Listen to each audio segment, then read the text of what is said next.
Hey, what's up everyone? I hope you're all having a wonderful day or night, but for now, let's get into the video. If a man's ever rude to you, just be an inconvenience. You don't even need to be rude back. Just look him up and down like this and go, "Your shirt's on backwards." And then walk away. That could ruin their life. Yes, it could. You go with that because you don't want to know what they'll think about you. But no, princess, if you really want to ruin a man's life, you need to put effort in. It requires time, as in wait for a few years until he proposes, marry him, and there you go. This might be oversharing on the internet, but yeah, this would be great. The thing is, I'm not looking for a friends with benefits just for, I miss just being held. Like, I miss not sleeping in bed alone. I miss having another person's warmth and substance there. I miss curling up on the couch with somebody and being close and kissing and that safety and that intimacy. And the thing is, I don't want that from just anybody. I could go to a bar and make out with a stranger, but that's not the draw. I'm not at that point of desperation. And also, I would like to find someone that I find attractive. I'm not going to go make out with someone just for the sake of making out. And so that missing piece is finding somebody available who respects boundaries, who I also like looking at. You know? And for some reason, that's been difficult for me to find. I don't know if I'm not my type's type. I don't know if I'm in the wrong area. I don't know. I just haven't looked around and seen many people where I'm like, oh yeah, I want your face on my face. Well, it must be the area. Funny enough, you all live there. You managed to all form this huge nation called imagination. Of course, the downside of that is that there is no men around because we live in reality where even the most attractive men live. So that's kind of the only reasonable explanation why you didn't see any. I'm about to give you a piece of advice, and my qualification is the TikTok that you have all seen by now. I know within the first message if a man is worth going on a date with. I don't even need to go back and forth with you 3 times. I know. And I'm funny. The first messages I'm going to send are going to be funny. So whatever you respond to what I say is how I immediately know if you're a yes or no. Venmo man nailed it. He nailed his responses. He was funny. There's a guy that I just matched with that was the just no. One, why are you texting like a girl? Two, why are you being dry? You have 3 seconds to it's like a TikTok hook. It's like social media. You have to hook me into what you're about to say, my guy. And you failed. Oh no, well, I'm sure he's devastated. But wait, I thought you found the one and all that. In case you've missed it, I posted her a few days ago. She's the one with the first date going to Miami, and some guy Venmo her $300 so she wouldn't get free drinks in Miami. And I mean, sure, some ladies call that a red flag, but when it comes to that guy, there can be no red flags because he's rich. Okay, the plot thickens. I live in Austin, Texas, which you know is the size of a peanut. Everybody walks the trail, right? I look up from my walk only to see Venmo man, huh? The best part is he was on a walk with another girl, which I don't really care about, but we are supposed to go on a second date tonight, so I guess I'll just keep you entertained. Yes, you've heard right. She said we are supposed to go on a date, not we were supposed to go on a date. And on a date she went because a lot of videos posted after this suggest that she did go. And I mean, seriously, what red flags when he's rich?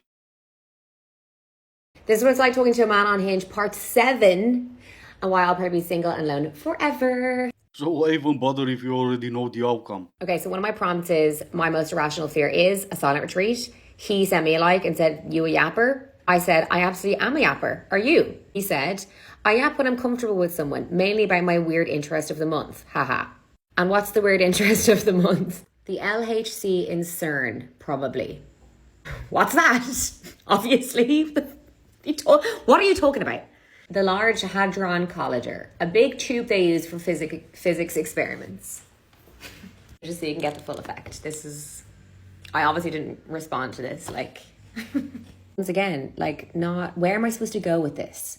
Man and their audacity, right? I mean, he could have chose to talk about makeup, but instead he chose to talk about something he's interested in.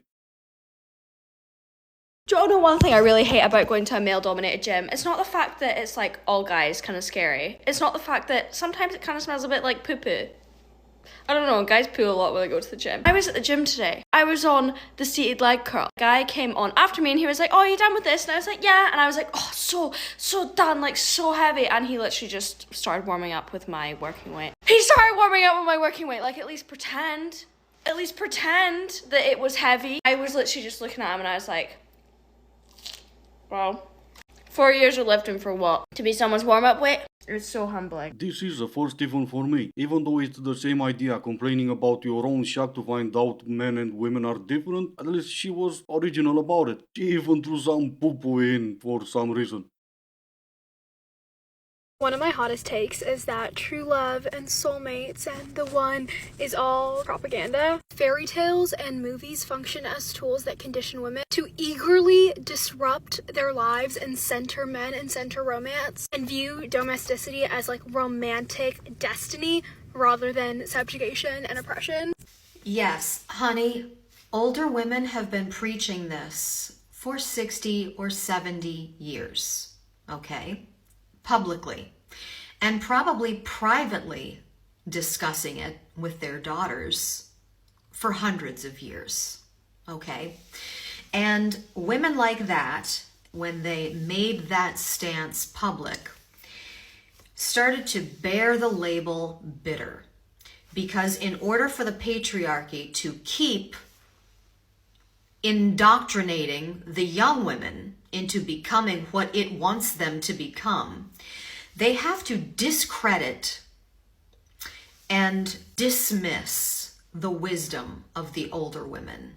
Because we can see the bitterness in you. It's not wisdom if you have an agenda. When 5 years old put their pillowcase on their head pretending they're the bride, that's not indoctrination. What you're doing right now kind of is. I don't know what you call propaganda, but to me it's exactly the opposite. It's telling young women to do whatever makes them happy. If you want to find a husband at the age of 20, go ahead, more power to you. If you want to stay single for the rest of your life, go ahead, more power to you. And for the love of God, stop bringing grandmas into the conversation like we have none. I know exactly what mine was saying and that was not it. Okay, girlies, I need your advice. Girl code situation. Anyone I've spoken to about this, everyone has very different opinions about what is wrong and right. So I want to know what you think and what you would do in this situation. So the scenario, you and your friend, you go away on holiday. Just the two of you, a little vacay, little girl's holiday. Now, you are single, your friend is not. On the first night, you meet a guy, you exchange numbers, and you continue to text throughout this holiday. He makes it very clear that while you are out there, he wants to see you, get to know you, take you on a date, etc. But he doesn't have a friend for your friend. So it's not going to be a double date situation. Not that it would be a date because your friend's not single, but he doesn't have anyone that he can bring along that can keep your friend company whilst you are talking to him and getting to know him. And key bit of information, you and this guy are from different countries. So you meet on this holiday, but you will be going home to different countries. So you won't be able to go back home and arrange to meet. It's not going to be that kind of situation. This guy is really cute. Like, it's not just, he's okay with exchange numbers. He's really good looking. You like his chat. He's making you laugh. And you're like, ooh, this could be potential. I want to get to know him. Look at you talk about girls' code when there is no such a thing. You already talked to a bunch of other girls and they all told you you're in the wrong. And now you're asking the girls on TikTok, hoping at least one of them will tell you that you're not in the wrong. Let's run it back from the beginning, shall we? You abandoned your friend on that vacation because you met a guy who was not even from the same country as you and you knew you're not gonna see ever again. What was that again? Girls' code? Come on now. Spend the day with me and my ex-boyfriend. Oh my god, yo. Stop. He cheated on me, but he's still getting me breakfast. Alright. This is one young lady I actually feel sorry for. Get out of his car and leave. You cannot be that hungry. My 70-year-old neighbour has a better dating life than me. So she parks next to my car park and I always say hi every morning to make sure she's okay, she's by herself. Let's call her Janice. So I had to stop Janice the other day because I was like, look, I've got a bike and it gets in the way at times. And I said, look, it's just really hard. Like, I have nowhere else to put it. She's like, Dad, you should know. I don't give a flying. I'm like, she's spicy today. I love when she's spicy. She's always got something to tell me. She's like, us women need to look out for each other. And I was like, of course. Now tell me what's actually going on. She's like, had a fight with my new boyfriend. He's 10 years younger than me. All alright, grandma. Well, she was complaining about him being grumpy and tired all the time, and he couldn't really keep up with grandma whenever she wanted it. But even though you said it at the beginning, how is it that grandma has a better dating life than you do?